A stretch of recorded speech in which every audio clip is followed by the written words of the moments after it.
नमस्कार विद्यार्थी मित्रांनो, शिक्षक पात्रता परीक्षा 2025-23 नोव्हेंबर या दिवशी होणार आहे। त्यासाठी ओझरत्या पद्धतीने फास्ट ट्रॅक मध्ये अभ्यास करायचा असेल किंवा विद्यार्थी मित्रांनो टेस्ट पेपर सोडवायचा असेल तर माझ्या या दिलेल्या संपर्क क्रमांकावरून संपर्क साधायला विसरू नका। अतिशय महत्त्वपूर्ण एक GR आलेला आहे, तो GR आपल्याला समजून घ्यायचे आहे। विषय काय म्हटले बघा, पहिली ते आठवी पर्यंतच्या आश्रमशाळेतील प्राथमिक शिक्षकांना शिक्षक पात्रता परीक्षा उत्तीर्ण असणे बंधनकारक असल्याबाबतचा GR आहे। पूर्ण महाराष्ट्राचा GR आहे मित्रांनो, इथं पाहू शकता। पूर्ण महाराष्ट्र शासनाने काढलेला GR आहे, मंत्रालय सुद्धा दिले, मुंबई वगैरे सगळं दिलेले आहे। नेमका मुद्दा काय आहे आपण त्याच्यावर जाऊ, मुद्द्यानुसार बघू आपण काय गरजेचं आहे। आणि विद्यार्थी मित्रांनो, तुम्हाला फक्त 2 वर्ष दिलेले आहेत। या 2 वर्षामध्ये MHA-TET सारखी परीक्षा आपल्याला क्रॅक करायची आहे, तर विद्यार्थी म्हणता येणार नाही। हा नियम हा शिक्षकांना सुद्धा लागू आहे, त्यामुळे याच्याकडे गांभीर्याने पहा। 2 वर्षांनी आपला जॉब संपुष्टात येणार नाही, या कारणास्तव आपल्याकडे एक वर्षाची सुद्धा बॅच आहे मित्रांनो, लक्षात ठेवा। वर्षभर तुम्हाला थोडा अभ्यास करत राहायचंय। या परीक्षेत यश आलं नसेल तर या परीक्षेत नक्कीच पुढल्या परीक्षेत यश यावं, यासाठी आतापासून झटणं गरजेचं आहे। तुम्हाला पाहिजे प्रमोशन, आपली नोकरी धोक्यात नाही घालायची असेल तर मित्रांनो अभ्यास तर करावाच लागणार आहे। ही परीक्षा आतापर्यंत 4% जास्त लोक पास झालेले नाही, ही रियालिटी आहे। तुम्हाला पण मला पण सर्वांनाच माहित आहे।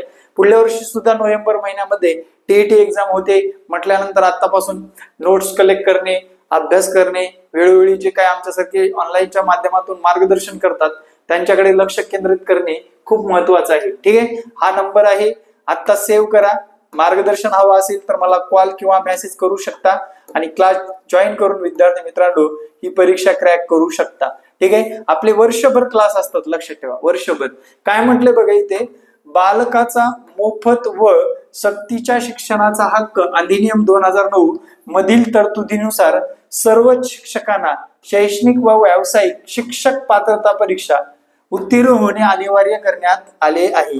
जे सेवेत असलेले शिक्षक RTE कायदा लागू होण्यापूर्वी भरती झालेले आहेत आणि ज्यांना निवृत्तीपर्यंत 5 वर्षापेक्षा जास्त सेवा उरलेली आहे त्यांच्यासाठी 2 वर्षाच्या आत शिक्षक पात्रता परीक्षा उत्तीर्ण करणे बंधनकारक राहील। म्हणजे विद्यार्थी मित्रांनो, ज्या शिक्षकांना RTE कायदा लागू आहे म्हणजे 2009च्या नंतरची नियुक्ती आहे त्या शिक्षकांना TET सारखी परीक्षा बंधनकारकच केलेली आहे। त्या अगोदरच्या शिक्षकांना काय म्हटले ते सांगतो। 2009च्या अगोदरच्या शिक्षकांना पण नियम घालून दिलेले आहेत, 2000 नंतरच्या शिक्षकांना सुद्धा नियम घालून दिलेले आहेत। म्हणून या दोन्ही गोष्टीचा विचार करता तुम्हाला TET पास होणं गरजेचं आहे।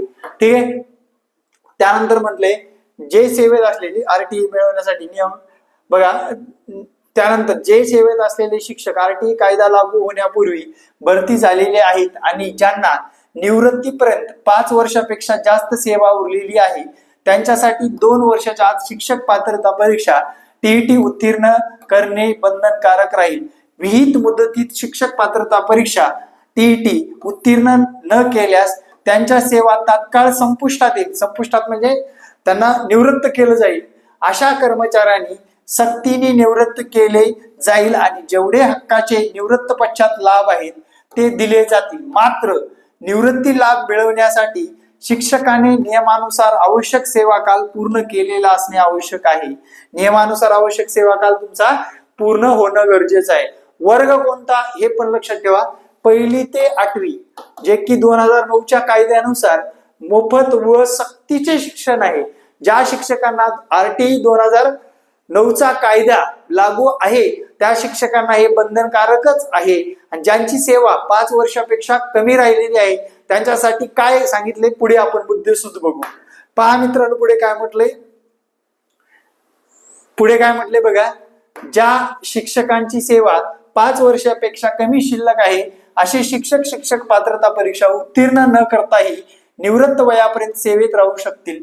मात्र अशा कोणत्याही शिक्षकाने ज्याची सेवा 5 वर्षापेक्षा कमी शिल्लक आहे पदोन्नतीसाठी प्रयत्न केल्यास अशा शिक्षकांना TET उत्तीर्ण करणे बंधनकारक राहील।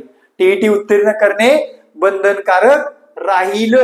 बघा सरळ सरळ सांगितलेलं आहे, अल्पसंख्याक शाळांना ज्यांना आरटीई कायदा लागू नाही, ज्यांना आरटीई कायदा लागू नाही, त्यामुळे अल्पसंख्याक शाळांमधील शिक्षकांना टीईटी उत्तीर्ण करणे बंधनकारक नाही.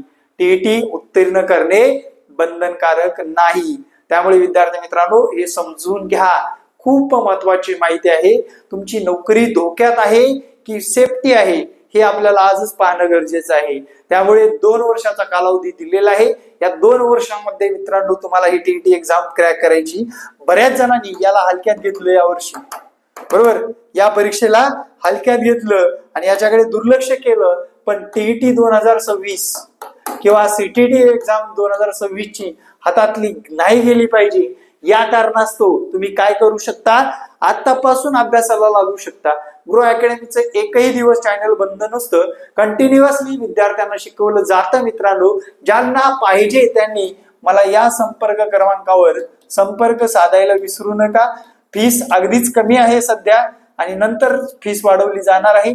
त्यासाठी तुम्ही आत्ताच वार्षिक सुद्धा ऍडमिशन घेऊ शकता आणि महा टीईटी किंवा टीईटी एक्झाम कोणतीही असू द्या, केंद्राची असू द्या किंवा महाराष्ट्राची असू द्या, या टीईटी एक्झाम पास करण्यासाठी आपल्याला चॅनलच्या माध्यमातून भरपूर असं मार्गदर्शन मिळणार आहे. आणि शिक्षकांनो खरं अर्थाने आता येणाऱ्या काळामध्ये तुम्हाला ही परीक्षा एकदम जबरदस्तरित्या क्रॅक करायची आहे आणि आपली नोकरी या वयामध्ये टिकवायची आहे आणि हे खूप महत्वाचं आहे. आणि येणाऱ्या काळामध्ये मित्रांनो जे काही लक्षात घ्या, NEP नॅशनल एज्युकेशन पॉलिसी 2020च्या ज्या काही तरतुदी आहेत ते समजून घेत चला. तुम्हाला याच्यामध्ये आता बऱ्याच लोकांनी याचिका दाखल केलेली आहे. यश येईल का नाही याची भरोसा नाही आणि शक्यतो तुम्हाला मला सर्वांनाच माहित आहे यश हे येणारच नाही. कारण तो नियम हा केंद्र शासनाने लादलेला आहे.